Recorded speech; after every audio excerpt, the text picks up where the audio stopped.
नमस्कार, Hemant तोसावा Hemant TV channel से आपको बताता हुआ मैं बता रहा हूं कि 2 दिन पहले तौकीर रजा ने सरेआम पूरे हिंदुस्तान में धमकी दी है कि अगर 24 तारीख को सरकार और कोर्ट अगर हमारी बात नहीं मानी वक्फ बोर्ड के ऊपर तो हम लोग जो है सरेआम कत्लेआम करेंगे, सरेआम दंगा करेंगे, सरेआम जो है हम लोग हिंदुस्तान में जब हमारी जो यंग जनरेशन नौजवान जो है सड़क पर उतर गए तो सरेआम दंगा करेंगे। जैसे 1947 में आज़ादी के बाद जब बंटवारा हुआ था वो धर्म के आधार पे हुआ था और आबादी के हिसाब से हुआ था। तो धर्म के आधार पर और आबादी के हिसाब से हुआ था तो पाकिस्तान मुसलमानों का था और भारत हिंदुओं का था। साफ साफ आज़ादी के समय, बंटवारे के समय लिखा पढ़ी हो चुकी थी।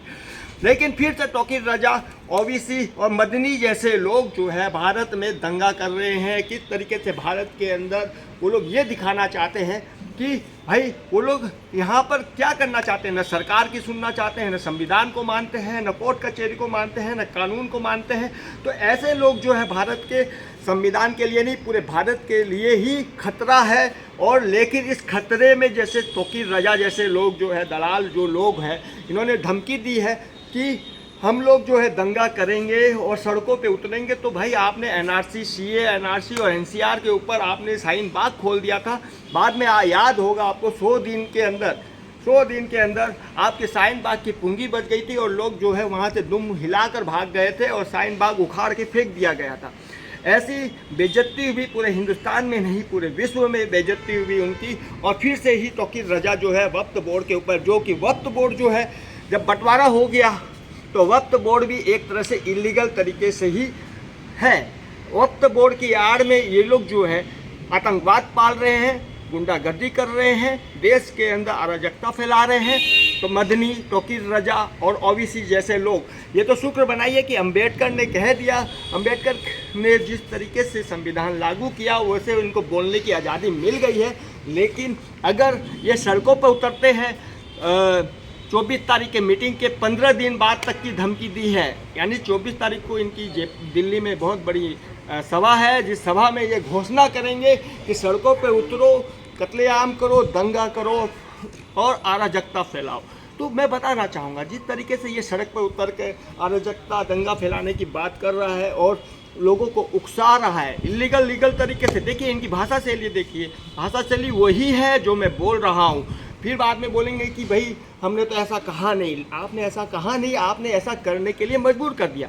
आप ही की सभा में वो दाढ़ी वाला जो मौलाना है उसने सरेआम कहा हम तो मछली, मुर्गा और बकरा काटते हैं। ये एक साइन है, मैं बता रहा हूँ कि मछली, मुर्गा और बकरा काटने की जो बात उन्होंने भरी सभा जयपुर में कही है, इससे साफ साफ ये है कि उन्होंने 100 करोड़ हिंदुओं को धमकी दी है, चैलेंज किया है कि भाई हम तुमको इस तरह से काट सकते हैं। तो क्या लोग बेवकूफ़ नहीं हैं? आप जिस तरीके से बच्चे की माँ को सिखा रहे हैं, हम लोग सब समझते हैं आपकी एक एक शब्द और भाषा शैली। तो आप जिस तरीके से हथियार को कंबल में लपेट कर लेके आते हैं फिर कत्लेआम करते हैं, वो चीज़ समझ में आ रहा है। सब मुसलमान ख़राब नहीं होते हैं। जो मुसलमान पढ़े लिखे हैं, समझदार हैं, वो जानते हैं, उनको पता है कि ये भाषा शैली और देश में बैठ कर किस तरीके से गंदा और घिनौनी हरकत कर रहे हैं। मदनी जैसे लोग ये कहते हैं, मदनी ने ये कहा था कि इस्लाम जो है यहीं जन्म हुआ, इस्लाम जो है हिंदुस्तान की देन है। अरे भैया, हिंदुस्तान की देन नहीं है तो फिर आप गुलामी की बातें क्यों करते हैं? आप खुद बोलते हैं कि भारत में हमने राज किया। तो भारत में राज आपने तभी किया जब आप विदेशी हो। आप तो खुद विदेशी हो, आप तो खुद बाहर से आए हो, आप तो खुद स्वीकार कर रहे हो कि हमने भारत में आकर राज किया। तो इससे साफ साफ अगर जाहिर होता है कि आप खुद बाहर के हो। तो खास करके ये हो कि जब बाहर के हैं तो आपको बाहर का रास्ता दिखाया जाएगा। ये भी मैं मदनी को चैलेंज कर रहा हूँ, खुलेआम चैलेंज कर रहा हूँ, सरेआम चैलेंज कर रहा हूँ मदनी को, ओवैसी को, मदनी और ये आपका तौकीर रजा को कि भैया अगर आप बोल रहे हैं और नौजवानों को जो बाहर निकलने की बात कर रहे हैं जिसे हम रोक नहीं पाएंगे, ऐसा अगर आप बात कर रहे हैं तो मैं बताना चाहूँगा कि आप बेहिचक, हम लोग इस चैलेंज को स्वीकार करते हैं, सरेआम स्वीकार करते हैं। आप ये बताइए कि आपके नौजवान कब बाहर निकलेंगे, कहाँ निकलेंगे, कौन से मैदान में निकलेंगे, कौन से कत्लेआम करेंगे। मदनी और ओवैसी जो 15 मिनट की धमकी देता है, उनके 15 मिनट की हवा निकल गई। उन्होंने अभी तक ये नहीं बता पाया कि भैया वो 15 मिनट आप कहाँ लेना चाहते हैं। तो ऐसे लोग जो है थूक कर चाटने वाले लोग जो है, ऐसे लोग जो है खुद ही अपना थूक चाट लेते हैं और गू करके गू को खा लेने वाले लोग हैं ऐसे लोग। तो मैं बताना चाहूँगा इन ऐसे जो लोग होते हैं मदनी, ओबीसी और जैसे आपके टोकीर रजा है, ये लोग जो लोग होते हैं, ये लोग जो लोग होते हैं बहुत निम्न श्रेणी की बातें करते हैं, बहुत गंदी और घिनौनी और ओछी बात करते हैं, क्योंकि ये लोग तो फ्रंट पर आते नहीं हैं। कुछ लोगों को फ्रंट पर करके इस तरीके की भाषा का प्रयोग करते हैं, बाद में उसी को चाट लेते हैं, बाद में वो कहते हैं कि हमने ऐसा नहीं कहा, हमने ऐसा नहीं सोचा, बाद में ये यू टर्न कर जाते हैं और झूठ बोल देते हैं, क्योंकि इनकी फितरत में है, इनके खून में है। ये लोग समझाएंगे, जो हिंदू थे जो कन्वर्ट हो गए, तलवार की धार पर कन्वर्ट हो गए, ये लोग समझाएंगे कि भारत के अंदर हम हिंदुओं का कत्लेआम करेंगे, हिंदुओं को दबाएंगे, हिंदुओं को डराएंगे। भैया हर हिंदू इस चेतावनी को स्वीकार करता है भारत में कि भाई तुम जितना जोर लगाना चाहे लगा लो, वो दिन दूर नहीं है जब आप बोलते हैं कि हमारे नौजवान बाहर निकलेंगे, घरों से बाहर निकलेंगे। तो मैं बताता हूँ, आपके नौजवान घरों के बाहर निकल जाएं और घरों के बाहर निकलने के बाद आपको पाकिस्तान और बांग्लादेश ही जाना पड़ेगा। अगर घर के बाहर निकलते हैं तो हम लोग ये चैलेंज आपका स्वीकार करते हैं और हम लोग भी यही उम्मीद रखे हैं कि वो बांग्लादेश और पाकिस्तान जाएगा। टोकीर रजा को मैं भी चैलेंज करता हूँ, हेमंत तोसावर भी चैलेंज करता है कि भाई आप जो है जो 22 तारीख को ही जो आपकी सभा है, 24 तारीख को, 24 नवंबर को ही आप घर के बाहर निकल जाए और आप धरना कर ले, दंगा कर ले, कुछ भी कर ले। मैं खुद ही बोलता हूँ कि कर लो। आप 15 दिन आगे की बोल रहे हैं कि 24 तारीख को हम चेतावनी देंगे, उसके 15 दिन आगे बाद में हम हमारे नौजवानों को रोक नहीं पाएंगे। जो घरों से निकलेंगे बाहर, तो बाहर से जो घरों के बाहर निकलेंगे, तो मैं बता रहा हूँ जब घरों के बाहर निकलेंगे तो बाहर का रास्ता आपका पाकिस्तान और बांग्लादेश ही होगा। इस तरीके की आतंकवाद और नंगा खेल खेलने वालों का वहीं ठिकाना है। आतंकवाद का जो गढ़ है बांग्लादेश और पाकिस्तान, वहीं ठिकाना है।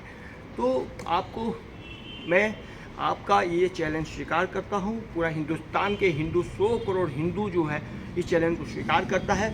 अब आप में देखना है कि आपकी करनी और कथनी में कितना अंतर है, क्योंकि सब जानते हैं कि आपकी कथनी और करनी में ज़मीन आसमान का अंतर है। इस तरीके के जो बोलते हैं ना कि जो कुत्ते भौंकते हैं वो काटते नहीं, और जो काटते हैं वो भौंकते नहीं है। तो आप भोग भी लो और जितना भोंकना है भोंक लो, आप अपनी सभा में भोंक लो। इसी के साथ मैं चाहूँगा कि इस क्लिप को आप ज़्यादा से ज़्यादा शेयर करें, ज़्यादा से ज़्यादा आप इस क्लिप को जो है मदनी तक पहुँचा दे, ओबीसी तक पहुँचा दे, और ये जो टोकीर रजा बन रहा है हीरो, यहाँ तक पहुँचा दे। ये हीरो नहीं है, ये जीरो है। और इसी तरीके की भाषा का प्रयोग करके ये पूरे हिंदुस्तान में अराजकता, दंगा फैलाना चाहते हैं। शाहीन बाग इसका उदाहरण है। मुंह की खानी पड़ी, हर बार मुंह की खानी पड़ती है। इसी के साथ मैं हेमंत तोसावर, हेमंत टीवी चैनल से लास्ट बार बोलता हूँ कि इसके चैलेंज को मैं पूरी तरह पूरा हिंदुस्तान स्वीकार करता है। मैं ही नहीं, पूरा हिंदुस्तान स्वीकार करता है। भाई तुम 24 तारीख को मीटिंग कर लो, 15 दिन बाद नहीं, तुम 24 तारीख को ही अपने नौजवानों को घर के बाहर निकाल दो, धक्का मार के निकाल दो। कोई टेंशन नहीं है। फतवा जाहिर कर दो, कोई टेंशन नहीं है। बेहिचक कर दो। टोकीर रजा तुम्हारे शिकार है। और वो डरियल वाला ने जो कहा है कि हम मछली, मुर्गा और बकरा काटेंगे, हमें वो भी मंजूर है कि आप मछली, बकरा और मुर्गा काटेंगे। वो हमको समझ में आता है कि आप क्या काटने की बात कर रहे हैं। तो भाई डरियल जी, आप अपनी पहले दाढ़ी ही काट लो, क्योंकि आपने दाढ़ी जो है तलवार की जोर पर दाढ़ी बढ़ाई है, मुल्ला बने हैं। तो जो कन्वर्ट होकर बने हैं वो क्या काटेंगे? वो भोंक सकते हैं ज़्यादा से ज़्यादा कुत्ते की तरह। मैं सब मुसलमानों की बात नहीं कर रहा। कई मुसलमान बहुत अच्छे भी हैं, भाई वो हिंदुस्तान में है या पाकिस्तान में है। कई मुसलमान समझते हैं कि भाई हम जो है हिंदुस्तान का खाते हैं तो हिंदुस्तान का ही गाना गाते हैं, और ये जो है हिंदुस्तान का खाते हैं, हिंदुस्तान पर ही हंसते हैं और हिंदुस्तान को ही मुँह दिखाते हैं। देखिए, पहली बात तो ये मैंने एक चीज़ कहा था कि ये हिंदुस्तान के है ही नहीं। अगर हिंदुस्तान के होते तो ये मक्का मदीना की साइड में मुँह कर वहाँ पर मुँह करके नमाज ना पढ़ते, उस साइड सर मुँह करके नमाज ना पढ़ते, क्योंकि ये खुद ही साबित कर देते हैं कि हम मक्का मदीना की साइड में मुँह करके नमाज पढ़ते हैं, वही हमारा स्थान है। तो प्लीज़ आप उस स्थान पर जा सकते हैं। यहाँ हिंदुस्तान में अराजकता और गुंडाराज नहीं चलेगा। हिंदुस्तान के अंदर आपका कुछ भी नहीं चलेगा। इस तरीके से अगर आप आएंगे तो आपका घर से बाहर निकलकर रास्ता सीधा पाकिस्तान और बांग्लादेश का ही रहेगा। मैं इसी के साथ हेमंत तोसावर, हेमंत टीवी चैनल से धन्यवाद।